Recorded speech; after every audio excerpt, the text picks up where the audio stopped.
vous êtes les constituants de la Sarthe.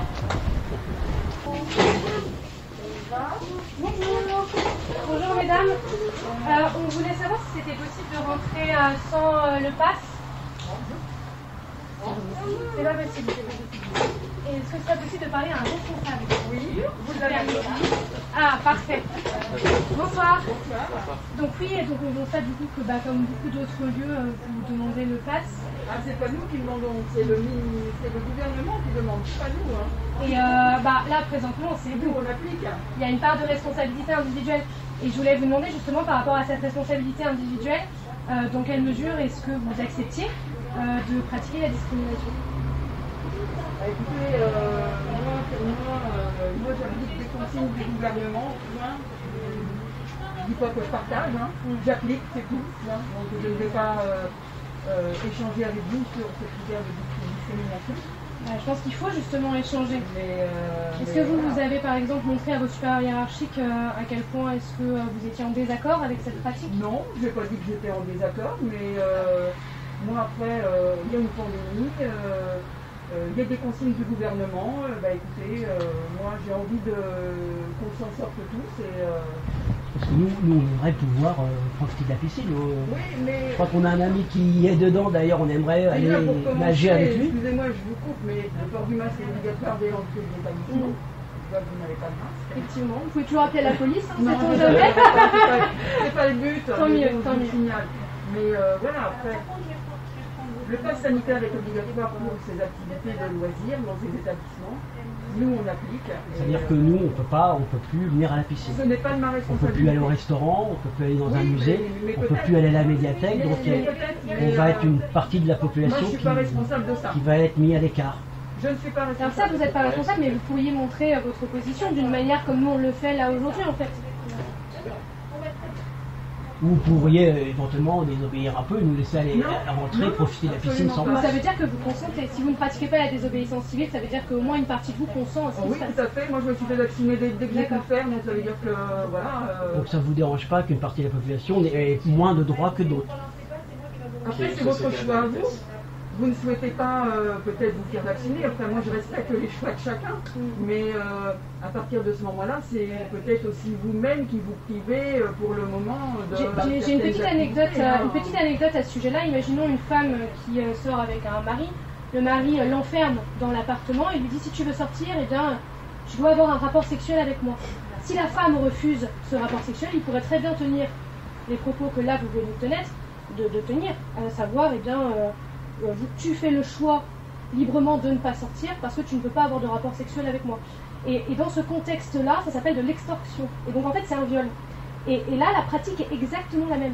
C'est de l'extorsion vaccinale, si on peut appeler ça un vaccin, par un chantage. Après, et donc on ne peut pas parler de choix à proprement parler. Chacun a ses idées. Oui, les opinions politiques. Et c'est vrai, là, on est discriminé pour nos opinions politiques également. Exactement. Après, peut-être, mais moi, je ne suis pas responsable de ça. Alors si vous êtes responsable, selon l'article 225-1, vous irez voir du code pénal, le code pénal, article 225-1, chapitre 5, section 1, constitue une discrimination, toute distinction opérée entre les personnes physiques sur leur fondement de leur origine, de leur sexe, de leur grossesse, de leur apparence physique, de leur état de santé, de leur handicap, etc. etc. Donc vous êtes là actuellement en train d'être pénalement répréhensible d'après l'article 225-1. Moi j'ai envie de vous dire juste une chose, allez voir monsieur le maire. Ça c'est une bonne idée. Parce que moi j'applique les consignes qui me sont données par mes supérieurs. Et la question madame c'est est-ce que vous allez venir le voir avec nous? Pourquoi j'aimerais le voir avec vous? Donc vous consentez librement. Vous consentez librement à pratiquer cette discrimination. De présenter le pass sanitaire pour continuer à pouvoir bénéficier de certains avantages. Je ne suis pas taxé idiot. Ah ouais, ça vous dérange pas parce que c'est quand même une atteinte à la liberté individuelle parce que du coup, alors vous, ça vous dérange pas d'être obligé de présenter un QR code pour faire telle ou telle activité? Non, ça ne me dérange pas. Ah ouais, donc après quand on vous dira, il faut présenter un QR code par exemple, je sais pas... pour aller là, comme par exemple, là il y a des gens qui sont pas vaccinés, qui ne peuvent pas aller à l'hôpital, qui ne peuvent pas se faire soigner. Ils sont obligés de présenter un QR code. Ah, ça, je ne suis pas d'accord avec ça. Ah bon, quand même. Bon, déjà, il y a quand même. Voilà, ça par contre, je ne suis pas d'accord. C'est voilà, pas normal il y a des personnes qui vont mourir, c'est pas normal que pouvoir se soigner à cause de ça. Parce que ça, voilà. Et ben voilà. Je suis d'accord. Après, Pour on les dans les activités de loisirs, je trouve que c'est légèrement différent. Les loisirs et la culture font partie de la déclaration des universelle des droits de l'homme. Ça fait partie des droits. Hein. Les loisirs, c'est pas un luxe, hein, madame.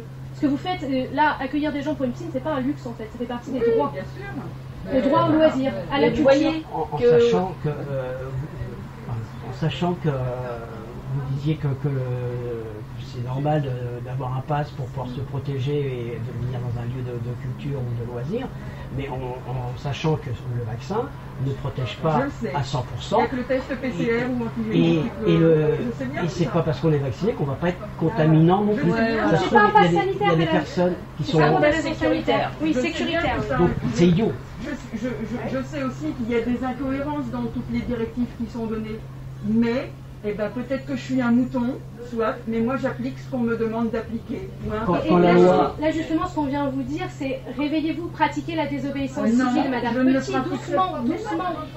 Quand la loi est injuste, on se doit de combattre la loi qui est injuste. Autrement, on va vers du n'importe quoi, on va vers l'autoritarisme, on va vers des choses comme ça qui enlèvent les droits à des personnes. Mais il y a des gens qui sont allés jusque-là. Alors, je sais bien que le choix est radical et très très dur à faire. 300 000. Après, ce que vous pouvez faire, c'est parfois regarder à gauche 300 000 soignants quand la personne passe à droite. Ça s'appelle de la désobéissance civile. Mais le problème de faire cette J'ai vu des pompiers suspendus aussi. C'est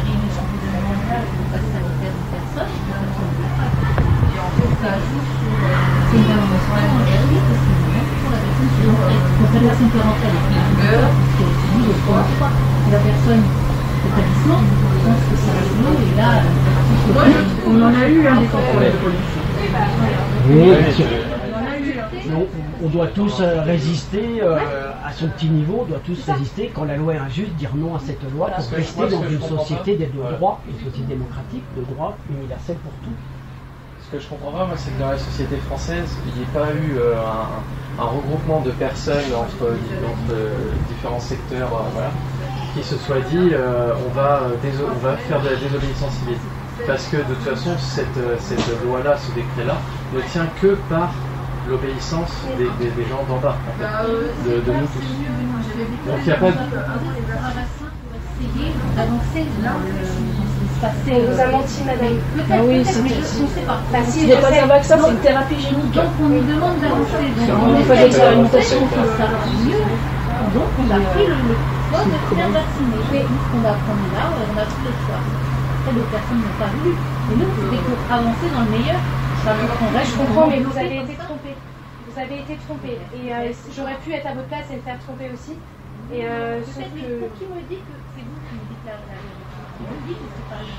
Franchement, non mais c'est une bonne demande. C'est une bonne demande parce que, alors je ne pourrais pas vous résumer là en 5 minutes ou même en 10 minutes les raisons qui font que effectivement nous on n'appelle pas ça un vaccin, mais on appelle ça une injection parce que ce n'est pas un vaccin. On peut l'expliquer On rapidement. pourra l'expliquer rapidement, mais c'est vrai que votre demande d'information elle est hyper importante. Moi ce que je vous conseille de faire c'est d'aller sur internet et de taper CSI, le Conseil scientifique indépendant. Parce que vous savez qu'il y a le conseil scientifique que Macron qui n'a aucune valeur légale.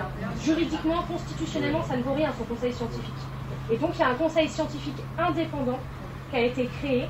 Vous allez voir, il y a des vidéos mais hyper instructives. Il y a des professeurs de mathématiques, des médecins. C'est incroyable le niveau que c'est. C'est public. Contrairement à leur conseil prétendument scientifique où là, il n'y a même pas de rapport, on n'en sait rien, c'est obscur. C'est à 8 clos que c'est fait. Là, c'est incroyable la qualité et tout ce que vous apprendrez, c'est juste génialissime. Et c'est pas des trucs farfelus, je sais pas quoi. Non, c'est du top niveau quoi. Beaucoup de médecins qui ont remis en cause ce pseudo-vaccin. Notamment les médecins qui sont des directeurs d'hôpitaux, comme le professeur Perron, comme Louis Fouché, comme le professeur Touliana, comme le docteur Toussaint. Il y a plein le docteur Henri Lecaude, qui est une chercheuse généticienne. En génétique, généticienne. Spécialiste de l'ARN, une dame qui est spécialiste de l'ARN quand même, qui a bossé dans les plus grands instituts de recherche. Et elle dit que là, ce qui est en train de se passer, c'est extrêmement expérimental et qu'on ne sait absolument rien des effets secondaires sur le long terme. Nous, on s'est renseigné sur ce vaccin. C'est pas quand on dit un vaccin c'est une thérapie qui apporte l'immunité. Et quand on dit vaccin, c'est le vaccin à la Pasteur, comme Pasteur les a inventés. Et là, ce n'est pas un vaccin qui apporte l'immunité. Il n'apporte pas l'immunité et c'est pas un vaccin à la Pasteur où on va injecter un virus qui est amoindri et que le corps va reconnaître et va fabriquer des anticorps. C'est pas du tout ça. C'est une technologie nouvelle à base d'ARN messager et c'est différent, c'est-à-dire que cette thérapie-là va agir sur notre génome, sur notre ADN. Moi je savais même pas ce que c'était l'ARN messager en fait avant de m'intéresser à tout ça, parce que l'ARN messager, mais qui vraiment allait s'intéresser à ce que c'est que l'ARN messager?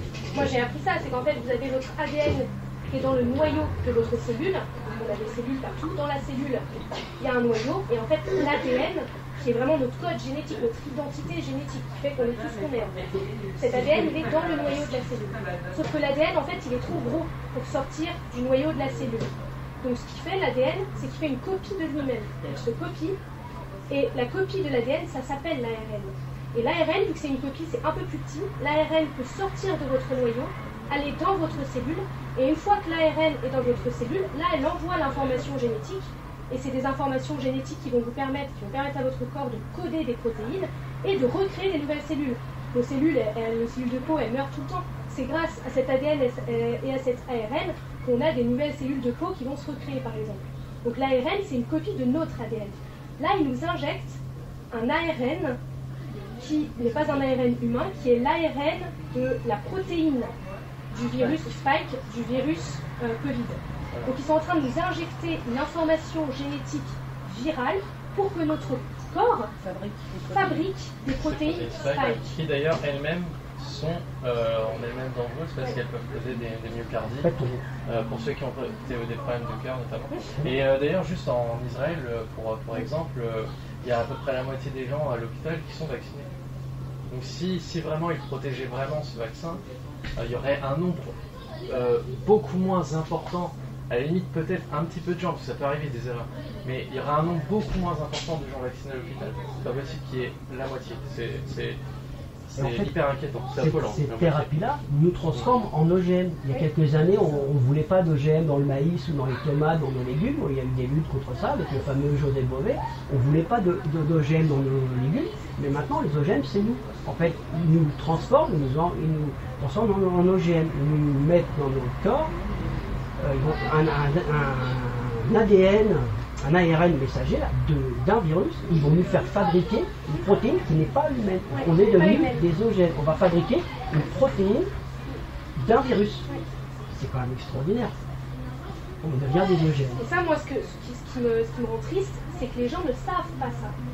Parce qu'on ne leur a pas appris. Moi, c'est grâce, entre autres, au Conseil scientifique indépendant. Tellement de choses qui sont dites un petit peu partout, dans les médias, partout. Il y a des choses qui sont contradictoires et je pense que c'est aussi où est la vérité.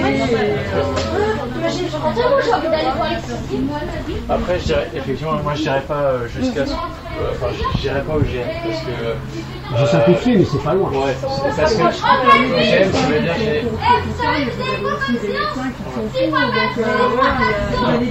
Oui, alors généralement, les médecins qui sont pour, ils ont des conflits d'intérêts avec l'industrie pharmaceutique. Et ceux qui sont contre, ils n'ont pas de conflit d'intérêts avec l'industrie pharmaceutique. C'est pour ça, allez voir le Conseil scientifique indépendant. Après, ce qu'il faut voir aussi, c'est que souvent, c'est tout le temps les mêmes médecins qui viennent parler sur les plateaux télé, sur les médias mainstream. Donc, il n'y a pas de. En fait, il n'y a jamais de débat. Depuis le début de l'épidémie, il n'y a jamais eu de débat. Très très peu. Et Un peu de débat, après, c'est. Et à la base, je pense que les médias nous mentent, nous trompent. Les médias et le gouvernement nous trompent et nous mentent. Moi, j'ai arrêté de regarder la télé et d'écouter la radio publique. J'ai complètement arrêté. Et je m'informe d'une autre façon, par Internet, avec des médias indépendants qui, eux, n'ont pas de conflit d'intérêt. Et vous dites peut-être, madame, mais osez vous engager, en fait. Osez dire et osez vouloir savoir. Vouloir savoir. Oui, c'est ça. C'est ce que vous apprenez à vos enfants, j'espère. Vouloir savoir. Donc quand on veut savoir, on se renseigne et une fois qu'on est renseigné, on essaie de s'engager, de prendre parti. Et une fois qu'on sait, ensuite il faut oser dire. Et c'est ce qu'on est venu faire ici. Oser dire. Qu'on ne veut pas cette société-là pour nos enfants, cette société-là pour l'avenir, pour le début du XXIe siècle. On ne veut pas une société de discrimination. On ne veut pas une société où on va être de contrôle, exactement, où on va à la piscine, on scanne nos QR codes, on va au restaurant, on scanne nos QR codes, on va à la bibliothèque, on est scanné, on est contrôlé en permanence. Et nous, on ne veut pas de cette société-là, on veut une société libre et démocratique où chaque citoyen a les mêmes droits. Parce que là, le prétexte sanitaire, c'est juste un prétexte. Hein. Oui, bien sûr. Parce que le QR code, ça existe déjà en Chine, hein, c'est juste fait pour tracer les individus et à pour travers le temps. créer une société de contrôle justement de crédit social. Ouais, En fait, crédit social. voilà, les bons citoyens, ils ont accès à certains lieux. Donc en fait, Si en vous regardez France, ce qui se passe en Chine, la avec le société crédit social, ressemble- vous verrez, c'est à ça qu'ils veulent en venir. Hein. ouais, bah, ça ressemble de plus en plus au crédit social. Et on fait croire aux gens que c'est pour des raisons sanitaires, mais ça ne l'est absolument pas. Parce qu'il n'y a pas eu beaucoup de morts. Les morts du Covid, les chiffres ont été gonflés, bon, on le sait, mais il n'y a pas les morts dues à l'alcool, Il n'y en a plus, on est en morts fin d'épidémie. dues au tabac. Et donc par an, on arrive aux morts du Covid. Donc pour moi, il ne faut pas faire tout un cinéma de ce Covid-là, tout un cinéma pour interdire les lieux culturels, les lieux de loisirs, et toutes ces choses-là, le travail pour si peu de morts. 150 000 chiffres gonflés, 150 000 morts, c'est rien. Dans l'humanité, on a eu d'autres épidémies, on a eu la grippe espagnole, le choléra, la fameuse peste, et on n'en est pas venu à réduire les droits d'une partie de la population. On a toujours fait face à ces virus-là. Et puis, par exemple, je vous donne un chiffre. Mais je vais le faire passer, bien sûr. pas faire passer, c'est pas la dame. Bah, en tout cas, en espérant vous voir vous opposer au maire, notamment quand on ira le voir. Non, d'accord, donc vous consentez. Ok. Article 225-1 du code pénal, madame. Alors après, c'est vrai que, là, je finis, excusez-moi, la loi étant injuste, nous on ne respecte pas nos droits, il se pourrait que dans le futur, On respecte pas les vôtres. il se pourrait dans le futur que les personnes qui ont mis ça en place et ceux qui ont accepté d'obéir soient redevables devant la justice. Là, Bonne troisième dose. Et puis bonne quatrième dose. peut-être qu'on pourra vous reprocher un jour d'avoir fait de la discrimination dans votre travail. Il faut réfléchir à tout ça. Nous vous souhaitons une bonne fin de journée. Bonne fin de journée Bonne également. journée aussi.